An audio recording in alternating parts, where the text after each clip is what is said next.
غیر مقامی کیا ہوتا ہے؟ دیکھیں غیر مقامی سے مراد وہ جو شہر میں نہ رہتے ہوں، جو شہر میں رہتے ہیں ان کو شہر کا درد دل بھی ہوگا، شہر کے واسطے وہ کام بھی کریں گے، ان کو یہ بھی پتہ ہوگا کہ میرے آبا و اجداد، میرے دوست برادران، میرے حلقہ احباب سارے سب یہیں کے مقیم ہیں، اور میں اگر شہر کا بااختیار نمائندہ ہوں تو میں پھر ان لوگوں کو کیا جواب دوں گا؟ مجھے بھی اس معاشرے میں بیٹھنا ہے، مجھے بھی اس معاشرے میں آگے چلنا ہے.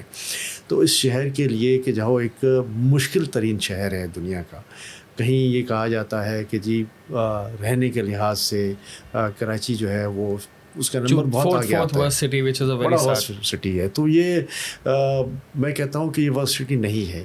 لوگ اس کو غلط سمجھتے ہیں، لوگ یہاں کی تکلیفیں جو ہیں وہ برداشت نہیں کر سکتے.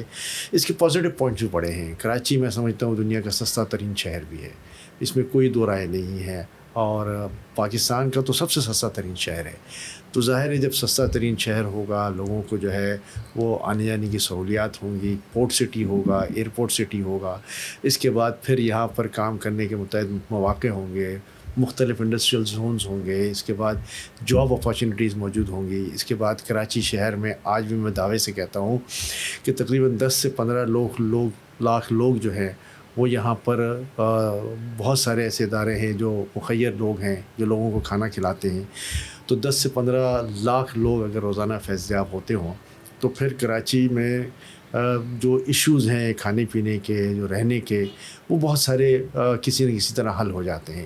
یہ وہ شہر نہیں ہے کہ جہاں کوئی بھی، میں سمجھتا ہوں کہ کسی کی کوئی مدد کرنے والا نہ ہو. یہاں اگر طب کے لحاظ سے لے لیں، یہاں تعلیم کے لحاظ سے لے لیں، یہاں کھانے پینے کے لحاظ سے لے لیں، یا اور مسائل کے لحاظ سے لے لیں، تو اتنے سارے سماجی ادارے موجود ہیں کہ جو لوگوں کی دن رات خدمت کرنے پر راضی ہیں اور کر رہے ہیں. ایسے ہی اور یہ کراچی کے ایڈوانٹیجز ہیں، کراچی کے بینیفٹس ہیں، فائدے ہیں. ظاہر ہے جب یہ بینیفٹس ہوں گے، جب یہ ایڈوانٹیجز ہوں گے، کھانا is one of the best in the world actually. ہاں اس میں کوئی دو رائے نہیں ہے. اور آپ کراچی کے ہوٹلوں میں کھانا کھا لیں، اس کے مقابلے میں آپ پنجاب میں کہیں چلے جائیں، اندرونی سندھ چلے جائیں، ایون KPK چلے جائیں، بلوچستان چلے جائیں، تو میں سمجھتا ہوں کہ ہم لوگوں کو کراچی آئٹ ہونے کے حوالے سے یہاں کا ٹیسٹ سب سے اچھا لگتا ہے. اور میں یہ نہیں کہتا کہ وہاں کا ٹیسٹ اچھا نہیں ہے، وہاں کا ٹیسٹ بھی اپنی جگہ پر ہے، لیکن ہم نے ایک اپنا ٹیسٹ ڈیولپ کر لیا ہے. اس ٹیسٹ کے حوالے سے ظاہر ہے لاہور والا کہے گا کہ لاہور میں کھانے سب سے اچھے ہوتے ہیں، پشاور والا کہے گا وہاں سب سے اچھے کھانے ہوتے ہیں. ہم کراچی آئٹ ہونے کے ناطے یہ کہتے ہیں کہ جی کراچی میں سب سے اچھے کھانے بنتے ہیں اور سب کے کھانے ہوتے ہیں. یہ بھی امپورٹنٹ ہے کہ یہ جتنے بھی بڑی امپورٹنٹ بات ہے کہ کراچی میں آپ کو بلوچی ٹیسٹ بھی مل جائے گا، پنجابی ٹیسٹ بھی مل جائے گا، آپ کو سندھی ٹیسٹ بھی ملے گا، دلی والے میمن کا ٹیسٹ ہے، آپ کا بوریوں کا ٹیسٹ ہے، بہت سارے بہاری، حیدرآبادی، بہاری، ایک لمبی فہرست ہے. بہت لمبی فہرست. اس کی وجہ سے یہ جب ہم ملٹی ڈائمینشنل سٹی کہتے ہیں تو ملٹی ڈائمینشنل میں یہ چیزیں بھی آ جاتی ہیں، اور یہ چیزیں کراچی شہر کو اپنا یونیک بناتی ہیں. تو میں یہی کہہ رہا تھا کہ کراچی کو جو ورسٹ ترین سٹی کہتے ہیں ان کو کراچی کے ایڈوانٹیجز کا شاید نہیں پتہ. ایسا ایڈوانٹیج یا ایسا فائدہ میں سمجھتا ہوں دنیا میں کہیں بھی نہیں ملے گا. اور پھر کام کے حوالے سے بھی کہ لوگ پورے ملک سے یہاں پر کام کرنے آتے ہیں، ان کو یہاں کاروبار مل جاتا ہے، ان کو یہاں نوکریاں مل جاتی ہیں، ان کو کوئی نہ کوئی یہاں مزدوری مل جاتی ہے. تو یہ ساری چیزیں اس بات کی غمازی کرتی ہیں کہ ہاں کراچی ایک زندہ دل شہر ہے، کراچی سب کو ویلکم کرتا ہے. میں پھر یہ کہتا ہوں کہ جب مقامی کی بات کرتا ہوں تو ہاں کراچی میں جو ایڈمنسٹریشن میں اور مینجمنٹ میں لوگ ہیں ان کا مقامی ہونا اس لیے ضروری ہے کہ پھر ان کی ایک اکاؤنٹیبلٹی ہو جاتی ہے. اور وہ اکاؤنٹیبلٹی صرف اور صرف اس صورت میں ہوگی کہ جب آپ یہاں کے مقامی ہوں گے اور آپ کا پڑوسی آپ کو پوچھ سکے گا کہ بھائی دانیال بھائی یہاں پہ یہ کیوں ہو رہا ہے، آپ نے کیا دیکھا، آپ کیوں یہ کام نہیں کر رہے. جب آپ یہ مقامی نہیں ہوں گے تو پھر کوئی آپ کو پوچھنے والا نہیں ہوگا، اکاؤنٹیبلٹی نہیں ہوگی. دیکھیں میں اس لیے کہتا ہوں کہ یہ وہ ماڈل ہے مقامی ہونے کا جو دنیا کے جتنے مہذب ترین ممالک ہیں ان میں موجود ہے. جاپان جیسا مہذب ملک، اس میں بھی اگر بات کی جائے تو وہاں مقامی پولیس کو ترجیح دی جاتی ہے، مقامی پولیس ہی ہوتی ہے. امریکہ میں بھی بہت ساری جگہوں پر ہے. ہم بدقسمتی سے پتہ نہیں ذات پات کے اس میں آ گئے ہیں، مختلف فرقوں میں آ گئے ہیں، اور ہم مقامی لوگوں کی جگہ پر غیر مقامی لوگوں کو ترجیح دے دیتے ہیں. تو ہم مقامی لوگوں کو ترجیح دیں، چاہے میں پھر کہتا ہوں کہ وہ سندھی ہو، پنجابی ہو، KPK سے ہو یا بلوچستان سے ہو، اس سے کوئی فرق نہیں پڑتا. میرا ماننا تو میرٹ ہے بھائی. میرٹ ہونا چاہیے, میرٹ ہونا چاہیے, مقامی اس کی یہاں رہائش ہونی چاہیے. اور بورن اینڈ براٹ اپ والی بات ہے کہ بورن اینڈ براٹ اپ اگر اس شہر کے اندر ہے تو میں سمجھتا ہوں وہ اس شہر کا حق ادا کر سکے گا. ٹرو.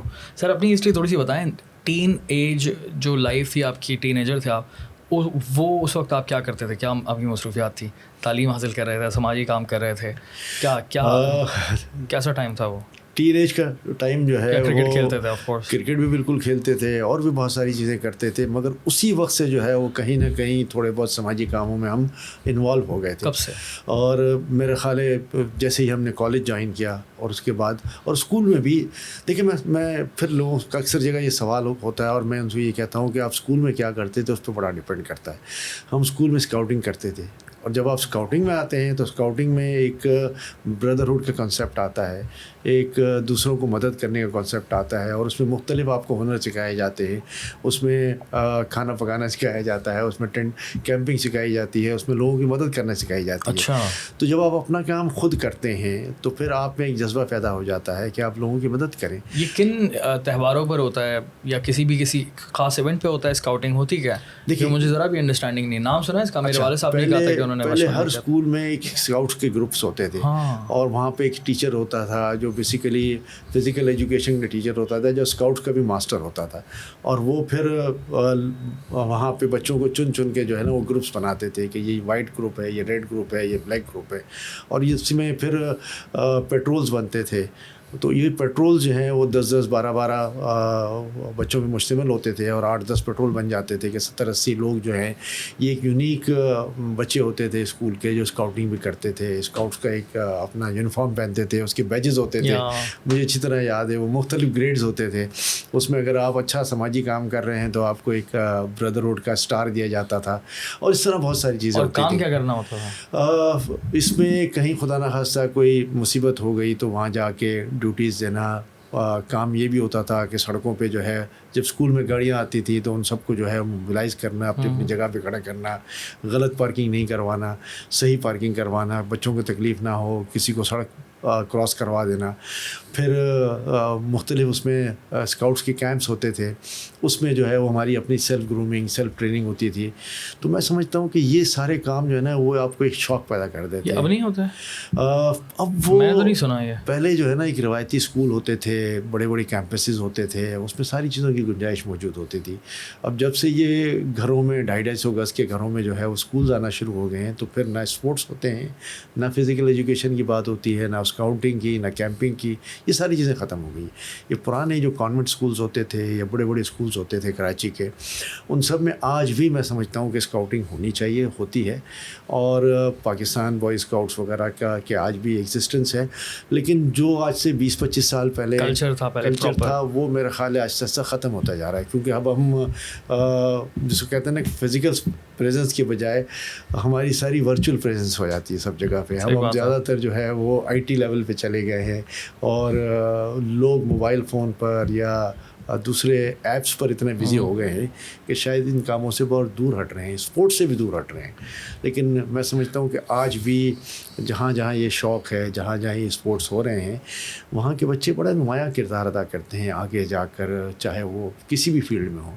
اور صرف ایجوکیشن کتابوں سے لے لینا جو ہے وہ کافی نہیں ہوتا. آپ کی کریکٹر بلڈنگ کیسی ہوتی ہے, آپ کے اپنے اطراف میں جو ہے وہ لوگوں کی کیسے موومنٹ ہوتی ہے, آپ میں کیا جذبہ پیدا ہوتا ہے, پھر آپ میں اپنی اسپیکنگ پاور کیا آتی ہے, بہت ساری چیزیں ہیں جو یہ ساتھ ساتھ جو ہے وہ وقت کے ساتھ ساتھ آ جاتی ہیں. تو میں سمجھتا ہوں کہ یہی وہ ایسنس ہے, یہی وہ طاقت ہے کہ جو آگے جا کے آپ کو ایک اچھا انسان بننے میں بڑی مدد دیتی ہے. اسکول سے لے کے پھر جب کالج میں آتے ہیں تو پھر وہ کہیں نہ کہیں کسی نہ کسی ایسوسیشن سے یا کسی جگہ وابستہ ہو جاتے ہیں. ہم اپنی برادری سے وابستہ ہو گئے, برادری نے ہم سے بڑے کام لینا شروع کر دیے. برادری کون سی؟ ہماری میمن برادری ہے جس میں مختلف ذاتیں ہیں, تو اس میں ہم نے بڑے کام کیے. اور پھر الٹیمیٹلی اسکول, کالجز, ہاسپٹلز, یہ سارے میں انوالومنٹ آئی. کہیں اسکولز بنائے, کہیں کالجز بنائے, کہیں ہاسپٹلز بھی بنائے. اور الحمدللہ آج کراچی شہر کے جو 2 لیڈنگ ہاسپٹلز ہیں، ایک کتیانہ ویمن ہاسپٹل جس کے بورڈ کا میں چیئر کرتا ہوں، ایک انڈس ہاسپٹل اس کے بھی میں ممبر ہوں، تو ہم وقتاً فوقتاً سب جگہوں پہ خدمات سر انجام دیتے رہتے ہیں۔ میں نے آئی ہاسپٹل بنائے، میں نے اسکولز بنائے، کالجز بنائے، اور پھر اب کامکس یونیورسٹی جو ہے اس کے بورڈ آف ٹرسٹی کا میں چیئرمین بھی ہوں۔ تو یہ مختلف کام جو ہیں وہ ہم کر رہے ہیں، اور انشاءاللہ اس کو سر کرتے رہیں ہیٹس گے۔ Of two you.